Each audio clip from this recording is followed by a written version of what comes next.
होगा जीवन में शुद्ध आचरण बिन हरगिज कल्याण नहीं होगा।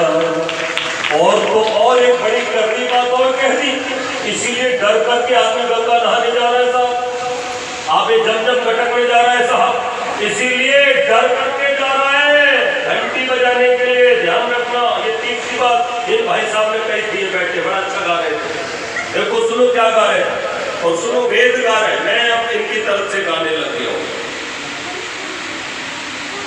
कि जीवन की सुंदर खेती में, जीवन क्या है, अरे बोलो क्या है, खेती।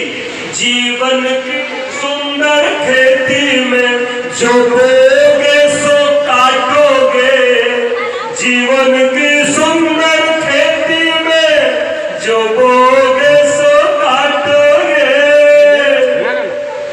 मिर्ची का बीज अगर बोया, मिर्ची का बीज अगर बोया बदले में धान नहीं होगा।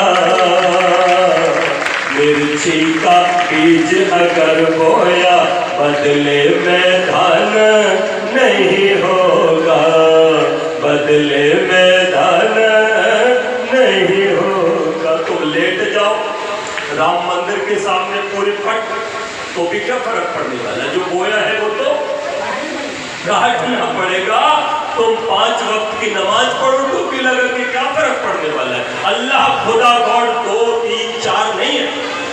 जिसने भी ये कहा कि अल्लाह अलग है, भगवान अलग है, वो पागल आदमी, वो पागल आदमी। ध्यान रखना, वो हिंदू हो सकता है, वो मुसलमान हो सकता है, वो सिख और ईसाई हो सकता है, लेकिन वो एक इंसान नहीं हो सकता। वो एक अच्छा मनुष्य नहीं हो सकता, क्योंकि मनुष्य उसको कहा जो MAN है। MAN मानी क्या है, बोलो जल्दी बताओ। MAN मानी, MAN मानी मेरी बहन, मैन नहीं होता है, मन होता है। क्या होता है? अच्छा मन लिख, कैसे लिख रही है अंग्रेजी, या लिखते दिखाओ। मैं बोल रहा हूँ मन लिखो, कैसे लिखोगे साहब बताइए। MAN लिखोगे, MEN। अच्छा HEN हेड होता है, हेड मानी बोल के HAN हेड तो नहीं होता, लेकिन अंग्रेजी का कुछ नहीं पता, यहाँ कुछ भी होता है। मैं निवेदन करूंगा, सबसे उत्तम भाषा अगर कोई है तो वो संस्कृत और उसकी बेटी हिंदी। बाकी ये तमाम भाषाएं अटल बच्चों की भाषा है, लेकिन इन भाषाओं ने अंतर्राष्ट्रीय स्तर पर अपना परचम लहराया। जानते हो क्यों? इसलिए क्योंकि इसके प्रचारक बहुत हैं। हम लोगों को हिंदी भाषियों को अपनी ही भाषा पर गर्व नहीं है। हम सबसे ज्यादा विश्व के अंदर अगर बोली जाने वाली और समझी जाने वाली भाषा कोई है तो वो हिंदी है। आपको ताज्जुब होगा ये जानकर, विश्व के अंदर लगभग 300 करोड़ लोग हिंदी को समझ सकते हैं। इससे ज्यादा कोई भी दूसरी भाषा समझी नहीं जाती। ये अलग बात है कि लगभग 150 करोड़ से ज्यादा लोग बोल सकते हैं, पर समझ 300 करोड़ लोग सकते हैं। ध्यान रखना, जबकि अंग्रेजी को समझने वाले लोग मात्र 70 करोड़ हैं। आप समझिएगा कि इतनी बड़ी हमारी समृद्ध भाषा, लेकिन हमने चूंकि इसका प्रचार नहीं किया, इसलिए हम आज कहीं नीचे पड़े हुए। आपको बताना चाहता हूं कि यहूदी लोगों ने अपनी हिब्रू भाषा, जब उनका देश इजराइल उन्होंने आजाद कराया, बिखरा हुआ था, चारों तरफ शत्रुओं से घिरा हुआ था, लेकिन उन इजरायली लोगों ने कहा कि हम अपने देश में अपनी भाषा में ही बोलेंगे। और उन्होंने अपनी भाषा जो भूल चुके थे लोग, उसको खोजा, और खोजने के बाद उस भाषा का प्रचार लोगों ने किया और आकाशवाणी से प्रचार किया, फिर बाद में टीवी से किया। लोगों को अपने देश से बहुत प्रेम था, इसलिए अपनी भाषा से भी प्रेम था। ध्यान रखना, एक राष्ट्र 6 चीजों से मिलकर के बनता है। पहली चीज होती है भूमि, दूसरी होती है भाषा, तीसरी होती है संविधान, चौथी होती है सभ्यता, पांचवी होती है संस्कृति और छठी होती है इतिहास। तो इसमें एक होती है भाषा। अब भाषा के गौरव से हम लोग नींद में, जब हमारा देश आजाद हुआ तो हमारे देश की भाषा कौन सी होना चाहिए थी? हिंदी होना चाहिए थी, क्योंकि मुंशी प्रेमचंद ने, देवकीनंदन खत्री ने, जिन्होंने चंद्रकांता नामक उपन्यास लिखा, जानते हो वो उपन्यास हिंदी का था और इतना प्रचलित हुआ था कि लोगों ने हिंदी सीखी। मैं आपको बताना चाहता हूँ, उसके बाद 1875 1872 आप देखें हमारे समाज के संस्थापक, और संस्कृत ही उनकी भाषा थी, लेकिन उन्होंने भी हिंदी में ही अपने सारे ग्रंथ लेकर के हिंदी का ही प्रचार किया। क्या राष्ट्र के पितामह महर्षि दयानंद की हत्या नहीं की? लेकिन आधुनिक हमारे देश भक्तों ने, मैं इनको देशभक्त इसलिए कह रहा हूँ, ये तथाकथित देशभक्त तमाम लोगों ने हिंदी का जो यश होना चाहिए था उस पर काम नहीं किया। वो एक दूसरा विषय था जो मैंने बीच में लिया। तो मैं निवेदन करना चाहता हूं, 4 पंक्तियां मेरी सुनिएगा और मेरा जो कॉन्सेप्ट है वो आपको समझ आ जाएगा। ईश्वर विषय मेरा मुख्य विषय है, जिस पर मेरी कथा होती है और मेरा प्रवचन होता है। ध्यान रखना, मैं ईश्वर पढ़ाता हूं और ईश्वर ही पढ़ता हूं। 2 बातें जो है मुख्य, उन्हें भूलूंगा नहीं, उन्हें जल्दी से भी बताऊंगा, वहां तक आऊंगा। लेकिन ये सारा का सारा जो मैं भूमिका सी बना रहा हूं ना, ये बस आप समझ लीजिए, फिर आपको वो बातें समझ आ जाएंगी बहुत अच्छे से। मैं निवेदन करना चाहता हूं कि जब तक ईश्वर को नहीं समझोगे तब तक यूं ही ठगते भी रहोगे और यूं ही ठगे भी जाते रहोगे। ध्यान रखो, दोनों बातें होंगी, ठगे भी जाते रहोगे और तुम भी ठगते रहोगे लोगों को। ध्यान रखो, चोरी करते रहोगे और चुरते भी रहोगे, अत्याचार करते भी रहोगे, सहते भी रहोगे, ये दोनों काम होंगे। ईश्वर को नहीं जानोगे तब तक। तो ऐ हिंदुओं, ऐ मुसलमान भाइयों, ऐ सिख और ईसाई भाइयों, मैं चूंकि अंतरराष्ट्रीय स्तर पर अपना प्रवचन देता हूं, इसलिए मैं सारी दुनिया के मनुष्यों को उपदेश देता हूं और उन सबको इस मंच के माध्यम से, गुरुकुल के मंच के माध्यम से कहना चाहता हूं कि न ईश्वर जन्म लेता है, न वो आकार वाला है। 4 पंक्तियां हैं साहब, और सारे शास्त्रों का, वेदों का निचोड़ दे रहा हूं। न ईश्वर जन्म लेता है, न वो आकार वाला है, मगर फिर भी उसी ने विश्व ये सारा संभाला है।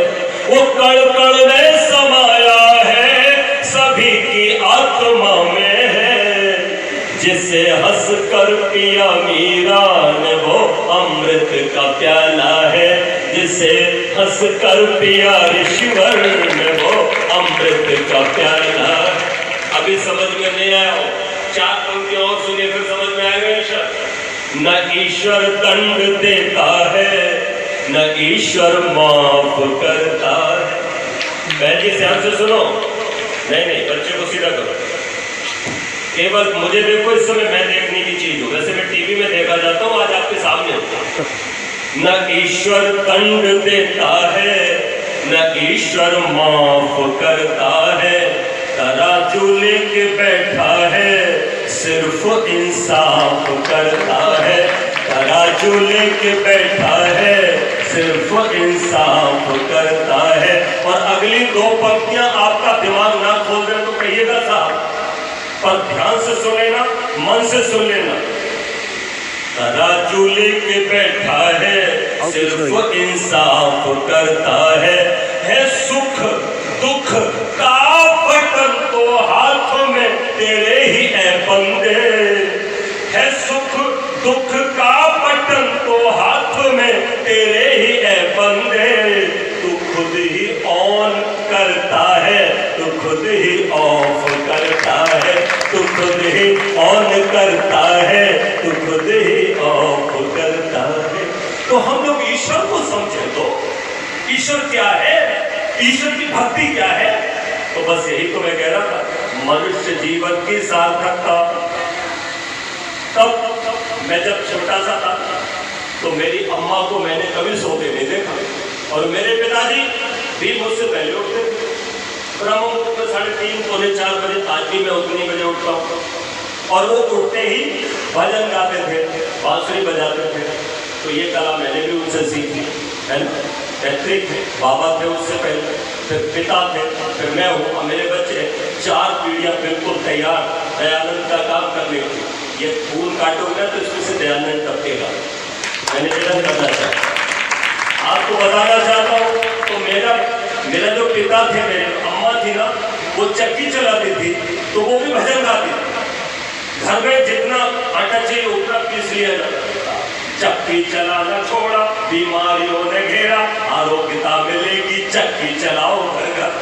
लेकिन चलाएगा घूंघट का हटा देना, बेपर्दगी नहीं है, मन की पवित्रता का पर्दा लगाओ घर घर। मेरे बाबा ने लिखी ये कब किया, मैं आपको बताना चाहता हूँ। तो पिता गाते थे और पिता का गाया भजन सुनिए साहब। वो क्या गाते थे, फिर वो दो खोज कौन सी बात तक ला रहा हूँ आपको, ठीक है ना। पिता गाते थे इस मनुष्य जीवन की सार्थकता। अरे समझो तो कि ये भगवान ने तुमको ये सुंदर चोला दिया है, ये यूं ही नहीं मिला।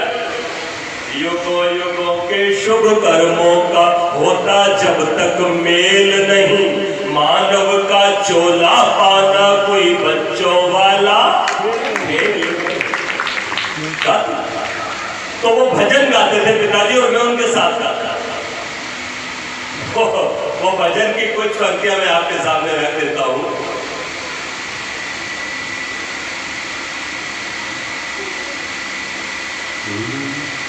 उस प्रभु की कृपा है बड़ी। देखो मेरे पास वो आवाज है, भगवान की कृपा से मेरे को संगीत की जरूरत नहीं पड़ती। अगर ध्यान से सुनो तो मेरी आवाज से संगीत निकलता है। हाँ, इसलिए दिल से सुनना, मैं दिल से सुना रहा हूँ। सुन रहे हो ना सारे? एक बार हाथ तो खड़े कर लो, सो तो नहीं रहा कोई।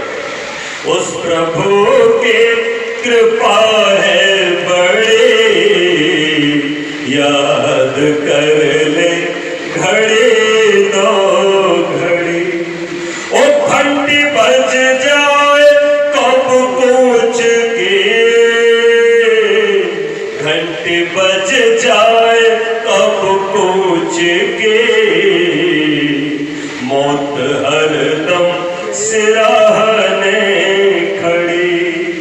उस प्रभु की कृपा है बड़ी, याद कर ले घड़ी दो घड़ी। किन्हीं शुभ कर्मों का फल है ये, तुझे मानव का चोला मेरा, जो भी आया है जाएगा वो, बंद होगा ना यह सिलसिला। वेद की कहती एक एक कड़ी, वेद की कहती एक एक कड़ी, याद कर ले घड़ी दो घड़ी। और ये पंक्तियां आपको कुछ अटपटी लगेगी। इस जवानी पे इतराता क्यों, बातों बातों में मुक जाएगी। उभरा सीना सिकुड़ जाएगा और कमर तेरी झुक जाएगी। टेक करके चलेगा छड़ी, टेक करके चलेगा छड़ी, याद कर ले घड़ी दो घड़ी। लेकिन जब पिताजी ये पंक्तियां गाते थे उस समय मुझे उतनी समझ नहीं आती थी, क्योंकि मैं 5-6 साल का था, 7 साल का था। लेकिन मैं सच कहूं तो 14 साल का जब मैं था, मेरी पहली कविता छपी थी एक पत्रिका में। तो आप समझना मैं कब से लिखने लग गया था, ठीक है ना। 18 वर्ष के उपन्यास में 18 वर्ष की आयु में मैंने 4 उपन्यास लिख दिए थे, एक कहानी संग्रह लिख दिया था। तो बहुत बहुत पहले से ही मैं चालू हो गया था, क्योंकि पिछले जन्मों का भी रहता है ना साथ। तो ये पंक्तियां मुझे बहुत बाद में बहुत पसंद आई और इस पर मैंने अनुसंधान किया। और वही आज का मेरा विषय होगा, जो अंतिम में मात्र 4-6 मिनट और आपके लेना चाहूँगा, ठीक है ना। आप बिल्कुल निश्चित रहिएगा, आपको मैं 10 नंबर दूंगा, ठीक है ना, आपकी विजय के लिए। आप टेंशन मत लें, क्योंकि हम लोग आचार्य हैं, विद्वान। भाई 10 नंबर मेरे, बाकी 90 के लिए आप काम करते, इतना आशीर्वाद तो हम दे दें। आप टेंशन फ्री होकर मेरे साथ 10 मिनट बैठो बस। मैं आपको निवेदन कर रहा हूँ, ये पंक्तियां भारत की मुझे बहुत अच्छी लगी और आपको भी लगना चाहिए। और वो पंक्तियां थी, जो भी करना है ले आज कर, कुछ खबर प्यारे कल की नहीं, मानव जीवन को कर ले सफल, ढील दे इसमें पल की नहीं, टूट सांसों की जाए कब लड़े, टूट सांसों की जाए कब लड़े, याद कर ले घड़े दो। एक शराबी से भी हम सीख सकते हैं। एक शराबी बड़ी जल्दी में था, दौड़ा दौड़ा मैखाने में पहुंच गया। अब मैखाना बंद हो गया, जो शराब का मैखाना होता है बंद हो गया। जब वो बंद हो गया तो उसने कहा भैया मुझे पिला दे, भैया मुझे पिला दे। बड़ा पागल सा हो जाता है व्यक्ति जब पीने वाला होता है। नशा ऐसा ही होना चाहिए, संतों को नशा होता है भैया भगवान का भजन करा ले, कर ले, ठीक है ना। हाँ, तो साहब उसने कहा पिला दे, उसने कहा कल आना। आवाज तो बंद हो गया। तो पता है उसने क्या कहा, शेर सुनिएगा आपके दिल तक पहुंचेगा अगर आप दिल से सुनोगे, कान तक पहुंचेगा अगर कान तक सुनोगे, और कहीं नहीं पहुंचेगा अगर आप मन से नहीं सुनोगे। शेर सुना रहा हूं। शराबी कहने लगा मैं कल का भरोसा नहीं करता साकी। क्या बोल, मैं कल का भरोसा नहीं करता साकी, क्या पता जाम रहे मैं न रहूं, क्या पता जाम रहे मैं न रहूं, इसलिए अभी पिला दे, ध्यान रखना। तो जब शराबी कल की भाई भरोसा नहीं कर, आज में जी रहा है, तो क्या हमको और आपको आज में नहीं जीना चाहिए? ध्यान रखना, क्या भरोसा है जिंदगानी का, आदमी बुलबुला है पानी का। इसलिए एक कवि ने लिखा भी कि क्षण भंगुर जीवन की कलिका, कल प्रात को जाने खिली न खिली, मलयाचल की शुच शीतल मंद, सुगंध समीर चली न चली, करकाल पठार लिए फिरता, तन नम्र से चोट झिली न झिली, जप ले प्रभु नाम हरि रसना, फिर अंत समय में हिली इनाम दिया जा सकता है।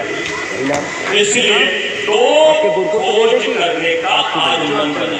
नहीं आप क्या बाकी खोजे आपकी चलती रहना चाहिए, मुझे उससे कोई लेना देना नहीं, पर दो खोज इनाम लेना चाहते हैं जी, गुरुकुल को कि आपको कौन उनको दे दे, नहीं गुरुकुल को अर्थात अपनी खोज करिए। आप शीशे में देख करके खुद को प्रयागराज उमा शंकर समझ लेते हो, रामा शंकर समझ लेते हो, श्रीदेवी समझ लेते हो, हेमा मालिनी समझ लेते हो, है अपने शरीर का जो नाम माता पिता ने धर दिया वही को आप स्वीकार लेते हो ना, और अपने आप को उसी नाम से सुनते भी हो और उसी नाम से पुकारना पसंद करते हो कि नहीं, जन्म से लेकर मृत्यु पर्यंत। लेकिन क्या वास्तव में तुम्हारा यही नाम है? ये मूल नाम तुम्हारा है? नहीं, ये केवल शरीर का नाम है, और शरीर तो हो नहीं, शरीर आप और हम नहीं है, किंतु आत्मा के होने से शरीर है, और ये भी सत्य है कि शरीर के होने से भी आत्मा। ये दोनों एक दूसरे के पूरक है, आत्मा है तो शरीर है, शरीर है तो आत्मा है, लेकिन आत्मा और शरीर दोनों अलग है कि नहीं? सच बताओ, दो वस्तुएं हैं कि नहीं? तो पहली तो इसकी खोज, मैं कौन हूं।